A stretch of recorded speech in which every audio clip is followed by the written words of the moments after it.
కానీ మందిరము ఆయనని గణపరిచే స్థలము, ఆయన మహిమ దిగొచ్చే స్థలము, ఆయనని మందిరంగా ఆచరించడము న్యాయము.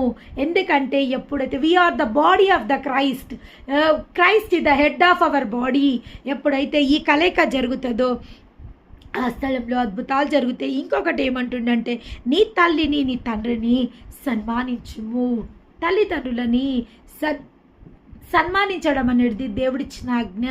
అవును, ముదిమి వచ్చే వరకు నిన్ను ఎత్తుకుని వాడని నేనే, నిన్ను చంకనెత్తుకుని వాడని నేనే. మన తండ్రి కదా ఆయన ఏమంటుడు, నువ్వు ముసలితనంలో అయినా కానీ నేను నిన్న సంకలెత్తుకుంటా, నిన్ను పోషిస్తున్నా, నిన్ను సంరక్షిస్తున్నా, నేను నిన్ను నా బిడ్డను అనుకొని నిన్ను నా సంకలెత్తుకొని నిన్ను పాలిస్తున్నా, పోషిస్తున్నా, నిన్ను చూసుకుంటున్నా కదా. మరి నీ వృద్ధాప్యంలో వచ్చిన నీ తల్లిదండ్రులను నువ్వు ఎందుకు విసర్జిస్తున్నావు?